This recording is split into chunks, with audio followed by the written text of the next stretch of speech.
A paz do Senhor, meus queridos irmãos, Amém. professores que estão conectados, ligados conosco a partir deste instante. Estamos estudando uma lição especial, a lição bíblica juvenis, no quarto trimestre de 2022, que trata da temática Andando em Amor. Estamos na lição de número 7, explicando que o amor não é invejoso. Esse é um assunto prático e nós estaremos tratando com adolescentes, mas que encontramos em todas as áreas e níveis de relacionamento humano, desde a infância, das crianças até a idade adulta, a terceira idade, como ousam dizer. E nosso texto base para essa aula está na primeira carta aos Coríntios, capítulo 13, versículo 4, que diz: o amor é sofredor, é benigno. O amor não é invejoso. O amor não trata com leviandade, não se ensoberbece. Irmão Souza, vamos tratar hoje desse assunto tão importante na aula de número 7 da revista Juvenis.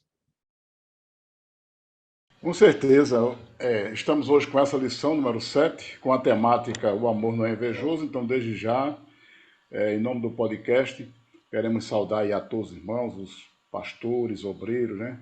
Presbíteros, alunos, alunas, classes, todos aqueles e aquelas que estão sintonizados aqui no nosso podcast. Então é uma bênção nós estarmos continuando aqui nesta lição, que a temática, conforme o pastor Bruno aí já anunciou, sobre o tema O Amor Não é Invejoso, baseado exatamente na temática geral, que é Andando em Amor. E esse assunto é um assunto que realmente mexe com os sentimentos, mexe com a conduta cristã, tem a ver com o nosso comportamento diante das coisas, dos fatos, dos acontecimentos, tem a ver com aquilo que a gente interpreta à luz da nossa compreensão e da ciência bíblica, tem a ver com a nossa postura como cristão. Então, esse assunto sobre a inveja é um assunto bastante interessante, porque a inveja é exatamente aquele sentimento inerente ao homem que está caído sem Deus e que tem a ver com a sua natureza pecaminosa.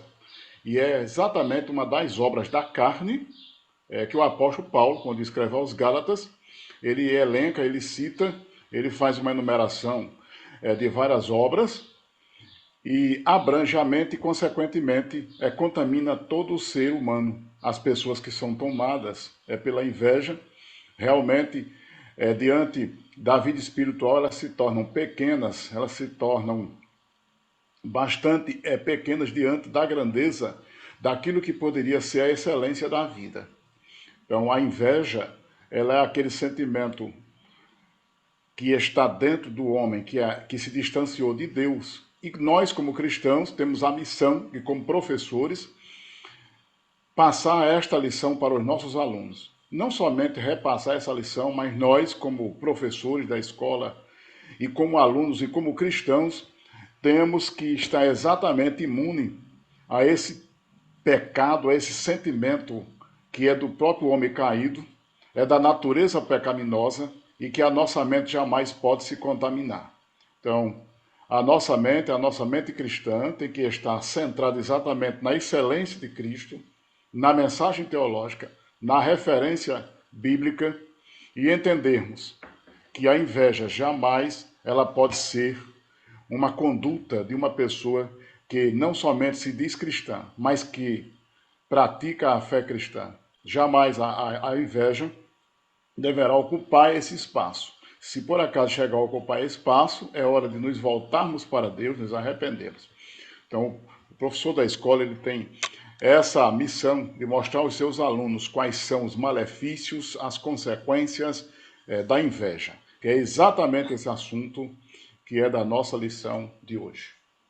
Pastor Bruno. A etimologia da palavra, ela já traz um esclarecimento grande sobre o que significa esse sentimento, pois a palavra utilizada em grego é phthonos. Eu acredito que essa seja a pronúncia mais próxima.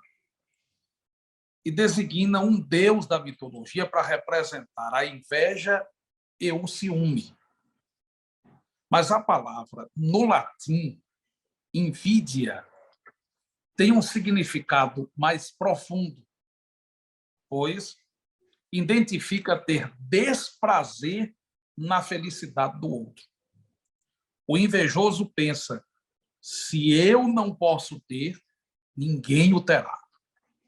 Veja só, a maior parte das pessoas não admite a existência da inveja. Tem gente que abre a boca e diz assim: nunca tive inveja de ninguém. A inveja nunca esteve no meu coração. Acontece que já foi citado aqui que essa obra, que ela é mais do que um sentimento, é uma obra da carne, está diretamente ligada à natureza caída do ser humano. Então, todo ser humano, por ter a natureza caída, em algum momento sentiu desprazer com a felicidade de outro. E isso foi inveja. E, conforme foi citado no conceito, na etimologia da palavra, além do desprazer com a felicidade alheia, ela envolve outros sentimentos. A inveja pode abraçar a cobiça, pode abraçar o ciúme. São sentimentos irmãos que podem estar presentes quando a inveja se manifesta. Há 3 elementos que são citados por Richard W. Dort em seu livro Orgulho Fatal: a concupiscência da carne, a concupiscência dos olhos e a soberba da vida. Para fazer um breve comentário sobre esse assunto aí, realmente ele cita exatamente o que está lá na carta, né, de João, quando ele fala sobre a concupiscência, que é a concupiscência da carne, que é a concupiscência dos olhos e a soberba da vida. Que, por sinal, são as 3 armas que, teologicamente, o diabo sempre tentou usá-las. Mesmo com o tempo mudado, mas a arma parece-me que é a mesma. Por exemplo, lá no Jardim do Éden, o diabo usou essas 3 armas: concupiscência dos olhos, quando aquela mulher viu, a Eva, né, viu aquele fruto da árvore, e aquele fruto, ela primeiro teve aquela visão do fruto perante os seus olhos, como se fosse agradável ali à vista. E depois ela teve o desejo de comer, quer dizer, a concupiscência da carne, no sentido físico, mas não deixou de ser uma concupiscência porque estava quebrando uma lei divina. E quando ela recebe aquela orientação da serpente de que seria semelhante ou igual a Deus, eu acredito que houve soberba ali. Quer dizer, aquela curiosidade de ser semelhante, né? Depois o diabo usa essa mesma arma contra Jesus ali, na tentação, quando mostra os reinos do mundo e a glória deles. Quer dizer, a Bíblia diz a glória deles, então não era a glória dele, é a glória deles, quer dizer, dos inimigos de Deus. E oferece tudo. Jesus é tentado exatamente com a concupiscência dos olhos. Depois, quando ele manda que Jesus coma pão, né, se alimente, de novo ele é tentado para ingerir alimento, mesmo que não seja pecado nenhum ingerir o alimento, mas seria uma certa concupiscência, porque Jesus estava sob uma intervenção divina ali. E quando ele manda Jesus, né, descer para que seja aclamado como Messias, e desce daqui abaixo e cita até o Salmo, uma certa soberba. Então veja que a arma diabólica é muito parecida, embora que seja com outras roupagens. E aí, João, na sua carta, cita que a gente tem que ter cuidado ou se prevenir com a concupiscência dos olhos a da carne e a soberba da vida. Cita exatamente essas três, as concupiscências que envolvem o ser humano. No âmbito da inveja, é isso. Então, na nossa visão, ela pode nos proporcionar coisas bacanas, maravilhosas, mas provoca luxúria, provoca desvio de condutas. Então é por isso que nós, como cristãos, devemos disciplinar também a nossa visão física, a nossa visão naquilo que a gente observa e a gente apreende, né, para a nossa mente.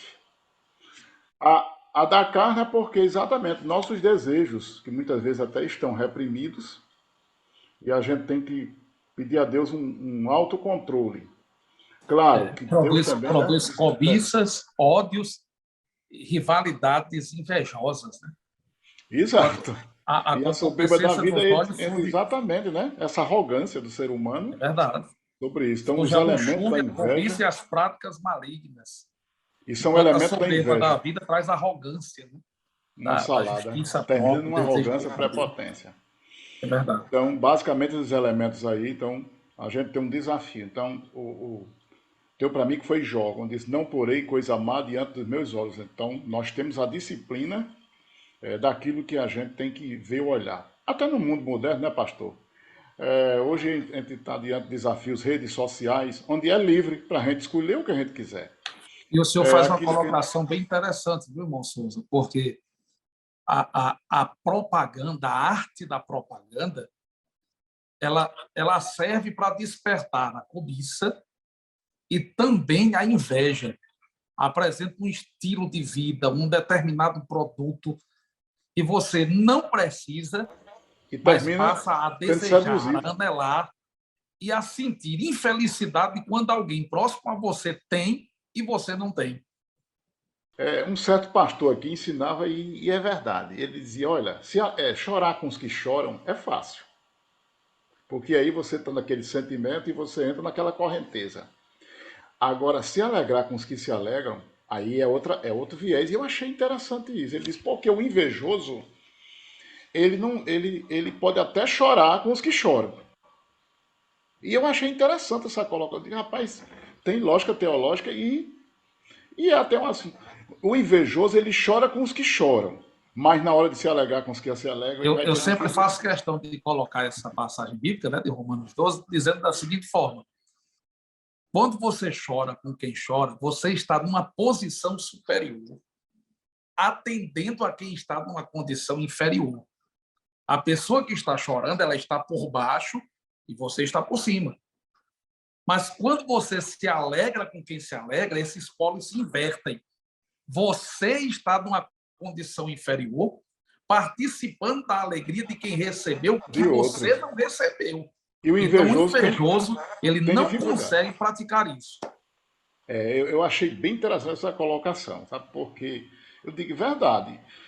Ele pode, não estou dizendo que os que choram, com os que choram são invejosos, estou dizendo que o invejoso tem dificuldade de cumprir essa outra. Ele pode até cumprir a outra, né? É bem interessante. Os elementos da inveja, que envolvem a concupiscência dos olhos, a da carne e a soberba. Que a soberba não é nada mais do que, eu acho que é uma autoestima e neurose, pastor. A soberba, eu entendo que é uma autoestima neurótica. Você tem uma autoestima, que não é errado, do ponto de vista psicológico, mas aí eu creio que é uma autoestima neurótica. Isso foi visto em Lúcifer, né? Sim. Isso foi claro em Lúcifer. Ele desejou e está num patamar inalcançável para ele. E de Virou lá foi uma deportado. neurose. Provérbios 14:30 diz assim: o contentamento dá saúde ao corpo. Eu gosto dessa versão, é a nova versão transformadora, porque veja o que é saudável para o corpo: contentamento. A pessoa que vive contente com o que tem, que se sente satisfeita, ela tem saúde para o corpo. E veja quando isso foi escrito no livro dos Provérbios, provavelmente por Salomão, séculos antes de Cristo. A segunda parte do versículo diz: a inveja, enquanto o contentamento dá saúde, a inveja é como câncer nos ossos. Câncer nos ossos. Nas versões mais tradicionais, diz Podridão, se eu não me engano. podridão dos ossos. Fazendo com uma tradução médica, seria câncer nos ossos. Câncer nos ossos. Câncer nos No sentido ossos. espiritual, não deixa de ser mesmo uma podridão, algo cancerígeno no sentido espiritual mesmo, porque... E aqui a gente vai ver o seguinte, primeiro fazer uma diferenciação dos sentimentos para entrar mais profundamente nessa questão. Qual é a diferença da inveja e do ciúme? São muito parecidos, mas o ciúme está ligado ao medo de perder uma coisa que você já possui. O ciúme é uma insegurança que faz você temer perder aquilo que já tem. Aquilo que já tem. Já a inveja é o sentimento de desejo pelo que a outra pessoa possui. E o descontentamento por essa pessoa possuir. Inveja versus admiração. Em nosso meio, às vezes, alguém diz, eu tenho uma inveja santa. Não existe inveja santa. Existe admiração. Se houver inveja santa, todos os pecados podem ser santos. Adultério santo. Não tem como santificar um pecado, tem como santificar um pecador que se arrepende, que recomeça, mas pecado não. Então, aquilo que alguém trata, cita como inveja santa, é uma admiração. E essa admiração, dentro de um limite aceitável, é perfeitamente normal e saudável. Porque se você não admira ninguém, não respeita talentos de outras pessoas, significa dizer que você está olhando para todo mundo de cima para baixo. O senhor falando aí sobre inveja santa, me lembrando daquelas pregações que diz assim, que Raabe, ela foi salva por causa da mentira santa. Não. Se a gente lê Hebreus, diz que ela foi salva pela fé.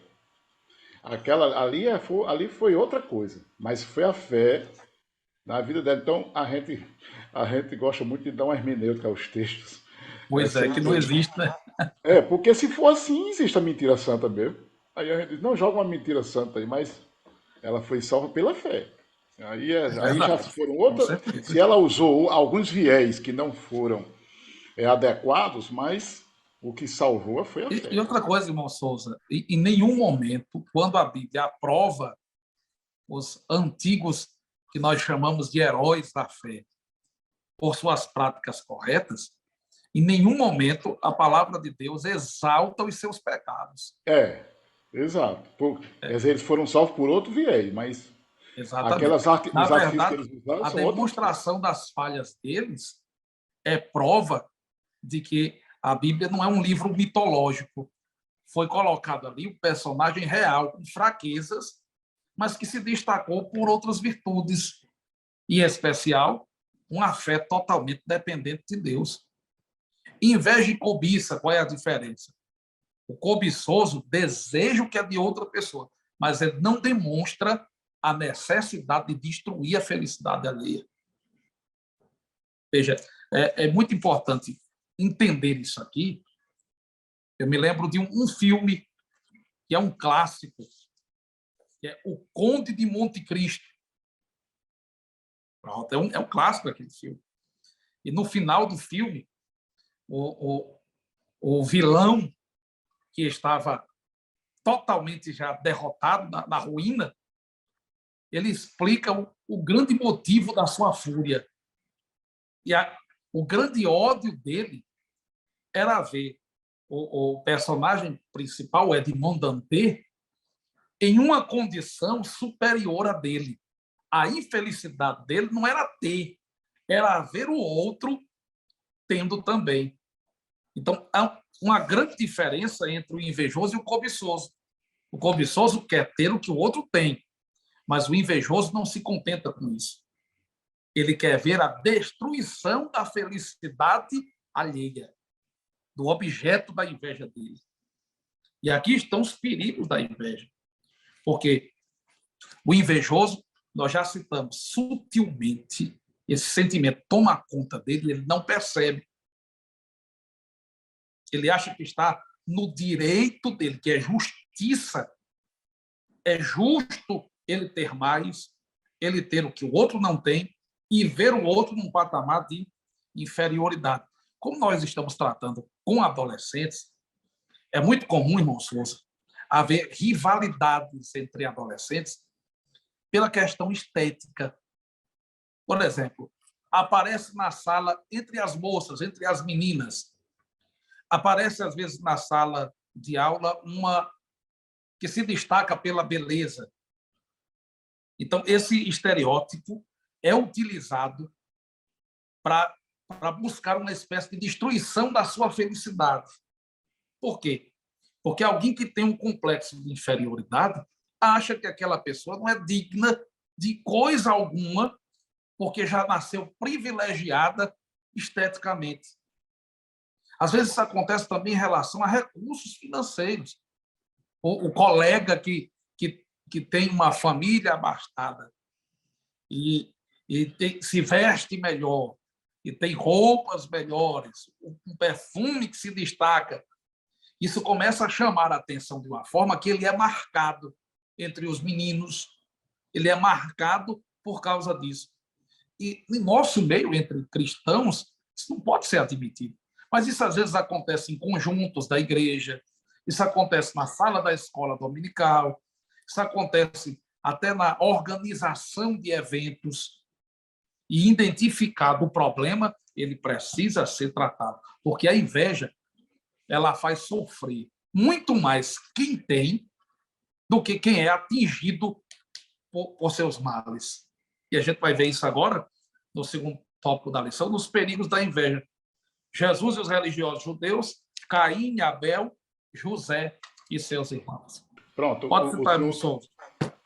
Deu certo porque esse assunto que o senhor falou sobre a questão, quando surgem as invejas, na questão estética. Às vezes aquela moça ou aquela pessoa tem uma estética, uma pessoa até que na fisionomia, ela é bonita mesmo. Então gera uma certa insatisfação por parte daquela outra ou daquele outro que sente que não tem aquela beleza. Questão financeira também surge porque começa a fazer as comparações da vida financeira que aquele tem e aquela ou o outro não tem. E a outra é a área das habilidades, que é esse tópico aí. Alguém tem uma certa habilidade, demonstra e gera também uma certa inveja, né? Principalmente pessoas que não têm aquela mesma habilidade, e às vezes até têm, mas desejam ter a habilidade daquela outra pessoa. Tanto na área espiritual como na área natural. Exato, intelectual.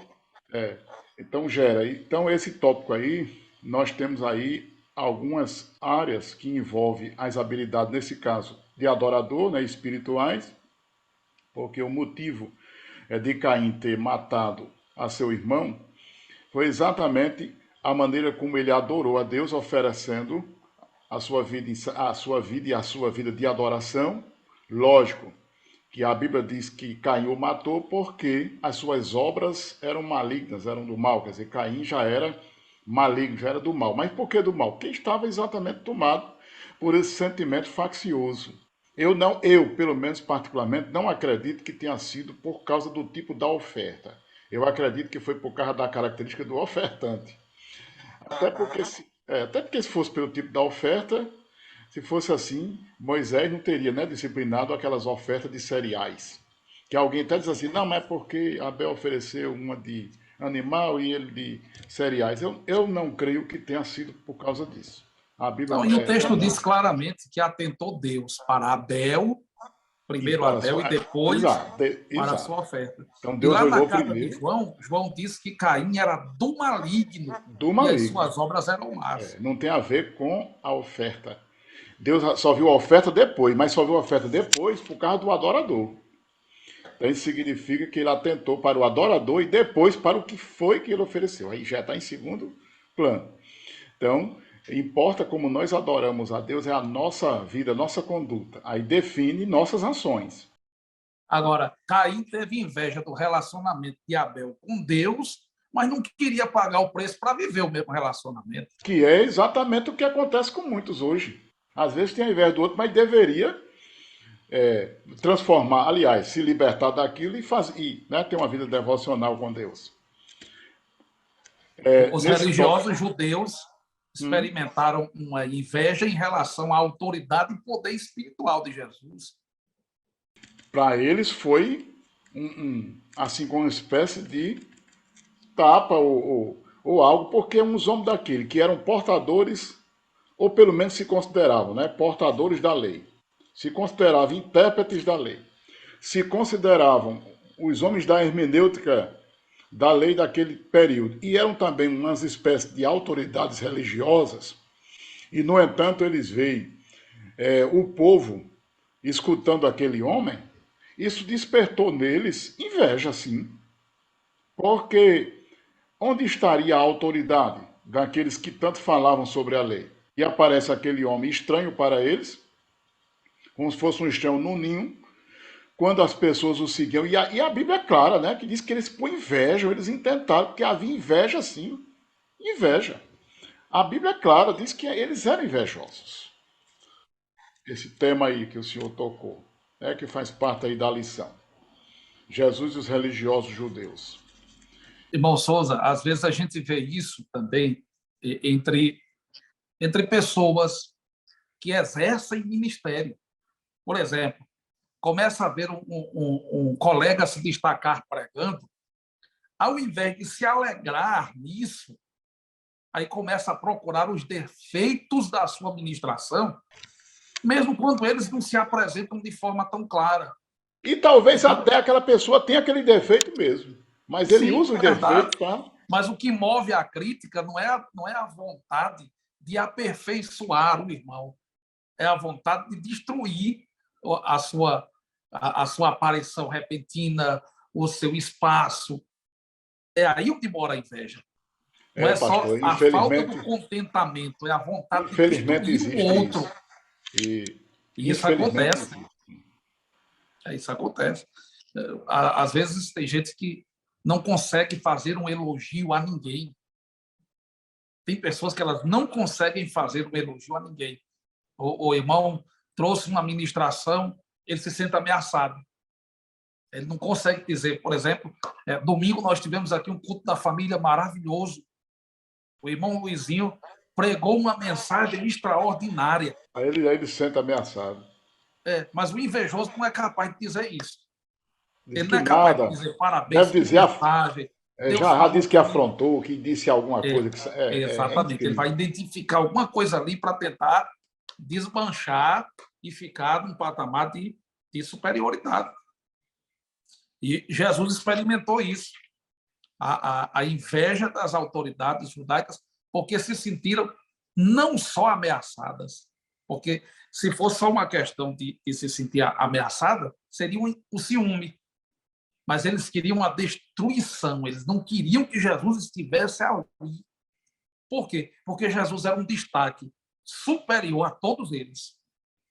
A luz que havia em Cristo sobrepujava qualquer conhecimento racional que eles demonstrassem sobre a lei. Aí vem um terceiro exemplo do nosso ponto, que é José e seus irmãos. É possível apresentar aqui uma inveja no campo emocional. Eles invejavam José porque era o filho mais amado de Jacó. Eu sempre questionei que não está na história de José, pelo menos o Gênesis não relata, mas eu já meditei assim. Quando Jacó recebeu a notícia de que o seu filho havia sido dilacerado pelas bestas feras, ou pelas bestas, ou por feras do campo, e aqueles irmãos entregaram ao seu pai a túnica de José ensanguentada, e os anos se passaram. Aí eu já tive meditando um tempo desse. Como a Bíblia não relata, mas o texto também não deu detalhes, mas com certeza isso aconteceu. Como é que aqueles irmãos, quando retornaram do Egito e que descobriram que José era o governador do Egito, tiveram que trazer a notícia para o seu pai? E Jacó dizia, não, mas José não morreu, ele não foi dilacerado pelas feras, e aqueles filhos dizer, papai, eu acredito que deve ter arrancado uma confissão. Nós mentimos para o Senhor. Então, eu vejo aqui os perigos mesmo da inveja. A inveja, eu entendo que o invejoso ele entra dentro de um emaranhado de maneira tal que depois ele mesmo, acredito, terá dificuldade para desfazer, ou quando ele admitir, ele mesmo, eu acredito que o invejoso, ele mesmo se desmascara por si. Muito bem E é o que colocado. aconteceu com aqueles irmãos de José. O invejoso ele tenta esconder esse sentimento o máximo que pode, Até mas onde em algum pode. momento ele será desmascarado. Eu creio assim, um dia aquilo Em algum aflora. momento. É verdade. Porque se eu fico o tempo todo, isso na área ministerial, porque isso acontece em todas as áreas, na área pastoral, na área das habilidades físicas, emocionais, aquelas pessoas se destacam, e eu viver sempre com inveja detonando, ou tentando destruir a imagem ou os atos daquela pessoa, mas eu acredito que chega um ponto que a versão daquele invejoso não se sustenta. Não se sustenta, é verdade. Eu creio assim. Ele, Então, ele tem o perigo de não viver contente, do contentamento dele ser destruído pela inveja. Ele tem um perigo de ser desmascarado a qualquer instante. E terceiro, ele vive o perigo de viver com a consciência culpada.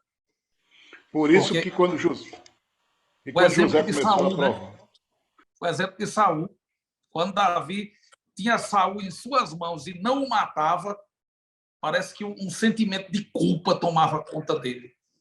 Saul movido de inveja e Davi tranquilo. o exemplo de Saul é um exemplo típico de inveja mesmo também. Não está aqui na lição, mas claro que a lição não vai contemplar tudo, né? Ah, no comentário aí ele se elencou só alguns, mas com certeza são lições onde a didática desse assunto nos leva até uma profundidade, a ponto de nós entendermos que através dos personagens, dos fatos da Bíblia, nos levam a crer o sentimento faccioso da inveja. Realmente Saul E é um interessante, exemplo viu, irmão típico Souza, disso. que a inveja de Saul não foi despertada pelas vitórias de Davi. A inveja de Saul foi despertada pelo cântico das mulheres. Saul matou os seus milhares e Davi os seus 10 milhares. Pronto.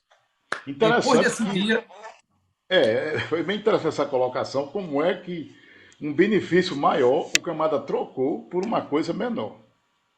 É incrível isso, né? Então, José e seus irmãos é um exemplo típico aqui do comportamento daqueles que são invejosos. A lição diz que o sentimento dos irmãos de José era a mais terrível inveja, porque além de ele ser o filho amado de Jacó, né, havia recebido uma túnica, com uma prova da preferência paterna, onde desse sentimento brotou uma certa obsessão. Ou uma obsessão, né? Então eles ficaram o tempo todo maquinando para enganar Jacó, aquela túnica molhada em sangue do animal e levada até ele. Então os irmãos não queriam a túnica para si. Veja que eles não quiseram a túnica para eles. Mas para eles era o sentimento contra José, o irmão, a ponto de até mesmo as revelações que ele havia recebido do Senhor, eles acharem que era um sonhador no mó, né? Sentimento de culpa que o perseguiu durante muitos anos. Então, é uma história que, quando eu vejo na história de José, e ele ficou a culpa presente naqueles irmãos, a ponto de quando José estava provando-os ali no Egito, e eles mesmo falaram entre eles, tudo isso nos sobreveio, dá a entender que eles reconheceram ali. É como se assim, Deus agora está tratando conosco, por tudo verdade. quanto a gente fez com o nosso irmão. Quer dizer, E eu no creio capítulo que 50 do livro do Gênesis, o último capítulo, Jacó já estava morto e eles não acreditavam na bondade de José. Porque, como eles não tinham sido bondosos, eles não imaginavam que isso estivesse no coração de José. sim, é Eles bem foram interessante que eles lançaram aquela reprovar mentira ainda, né? o parto, né?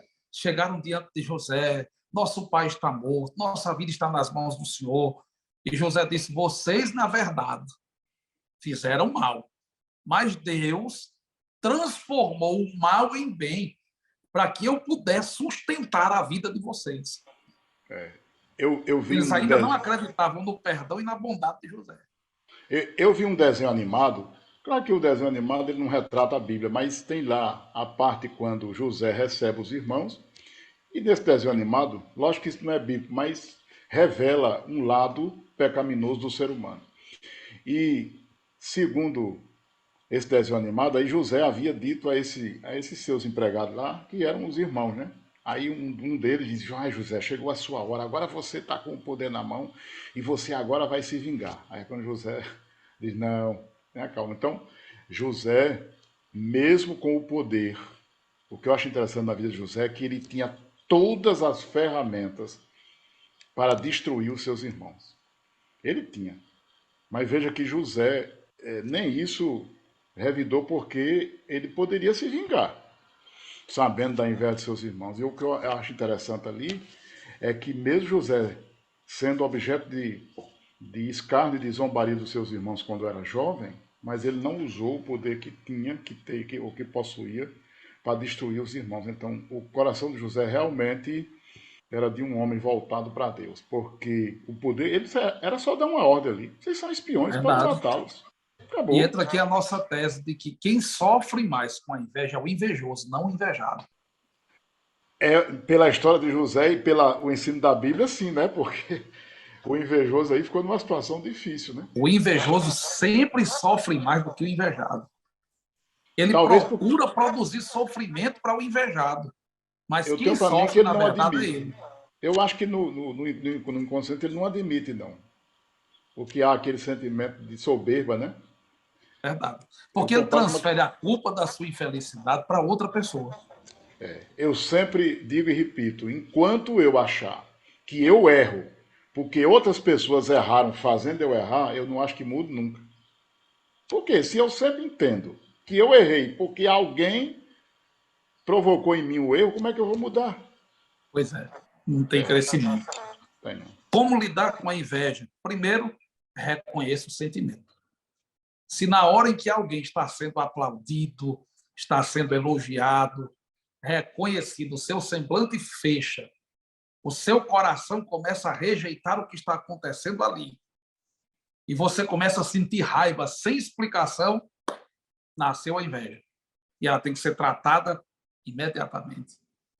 Segundo, evite se comparar. Quando você tem a consciência de que Deus tem uma medida para cada pessoa, talentos para cada pessoa e um propósito para a vida de cada pessoa, meu irmão, A você passa a comparação, viver bem com isso. Não é isso, Bonsosa? comparar as coisas pode dar problema mesmo, porque as Dá pessoas não problema. têm habilidades iguais. Os ministérios Verdade. podem ser diferentes, as condutas diferentes, as ações, as metodologias. E A na hora que eu faço capacidade dada a cada um é diferente. também, tem pessoas que Sem têm dúvida. capacidades incríveis, tanto na questão de habilidade e talento financeiro, de postura, de estética, e nessa comparação provavelmente leva sofrimento para o invejoso, né? E Nós estamos terceiro, cuide das emoções. Né? É preciso ter um cuidado com a saúde emocional. e isso provoca Espiritual. problemas, né? Entra o texto de Filipenses, capítulo 4, versículo 8, que é um antídoto também contra a inveja. E o texto claramente diz assim, 4 e 8, nessa versão, por isso, ou por fim, irmãos, quero lhes dizer só mais uma coisa. Concentrem-se em tudo que é verdadeiro, tudo que é nobre, tudo que é correto, tudo que é puro, tudo que é amável, tudo que é admirável. Pensem no que é excelente e digno de louvor.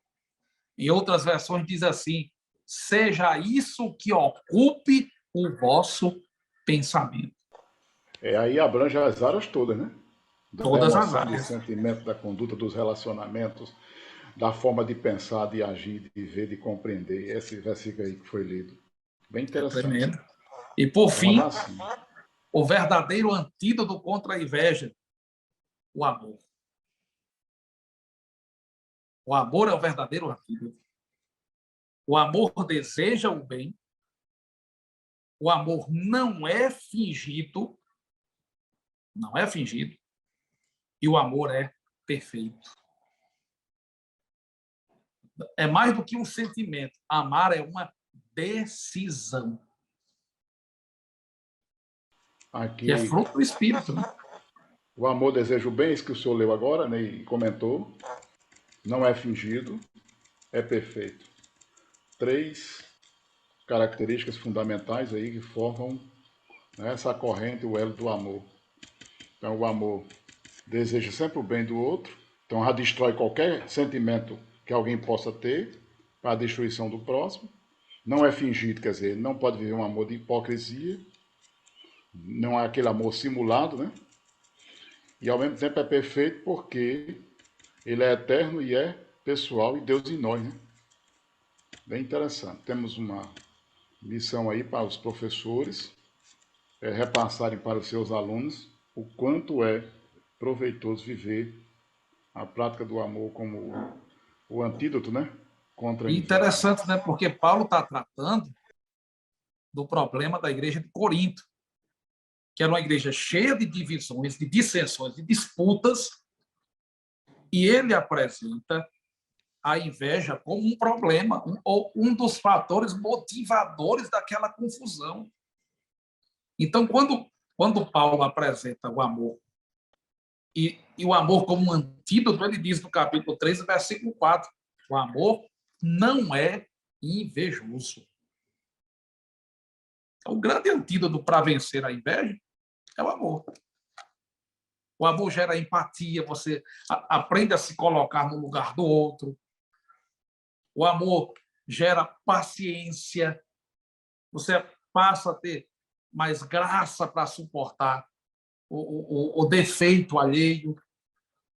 O amor gera essa expectativa de coisas boas, o desejo por boas coisas para a vida de outro. Você não quer só para si, não é egoísta, não é egocêntrico. O amor ele é altruísta. Então, de fato, o grande remédio contra a inveja é o amor. Estamos chegando aqui aos minutos finais e realmente essa lição ela mostra esse sentimento que é comum ao ser humano, mas que é preciso a gente estar atento e nós como cristãos não podemos nem ter, nem cultivar e nem viver a inveja. Até porque a inveja ela tem prejuízos grandes, tanto na mente, no coração, na vida espiritual, e é um veneno, né? Que contamina, e é exatamente a inveja. Então, Tiago diz assim: de onde vêm as discussões e brigas em vosso meio? Acaso não procedem dos prazeres que guerreiam dentro de vocês? Querem o que não têm e até matam para consegui-lo. Invejam o que os outros possuem, lutam e fazem guerra para tomar deles. E, no entanto, não têm o que desejam porque não pedem. E quando pedem, não recebem, pois seus motivos são errados. Pedem apenas o que lhes dá prazer. Adúlteros não percebem que a amizade com o mundo os torna inimigos de Deus? Repito, se desejam ser amigos do mundo, constituem-se inimigos de Deus. Ou seja, irmão, quer viver sem inveja? Ande com Deus. Viva uma vida espiritual equilibrada e você vai ter condição de, ao invés de distribuir inveja, repartir amor. amém, bênção de Deus. Então, Amém. devemos dominar Deus nossos abençoe. pensamentos, que é o ponto-chave, né? É Para viver verdade. o amor de Deus. Então, que os professores possam mostrar na sua classe o zelo de buscar as coisas do Espírito Alto e assim mesmo estejam equipados para ajudar, consolar, abençoar, mostrar que devemos viver uma vida quieta, sossegada e tranquila no amor de Deus. Então, bênção do Amém. Senhor.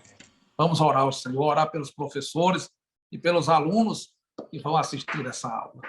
Então, Te pastor, ora. agradecemos, Senhor, Ó pela Deus, amém. oportunidade que nos deste Glória ao de Senhor. servir aos nossos Somos irmãos. gratos, ó Deus, pela Que tua o nosso bondade. coração seja vacinado contra este mal. Que Bênção do Senhor. possamos ser capazes de respeitar uns aos outros, Glória a Deus. investir na vida dos nossos irmãos para que se aperfeiçoem cada vez mais. Abençoa cada professor e cada aluno que vivam, Senhor, a plenitude daquilo que o Senhor tem para eles, em nome de Jesus. Amém. Deus abençoe. Deus te abençoe, irmão Souza. Até mais tarde, se Amém. Deus quiser.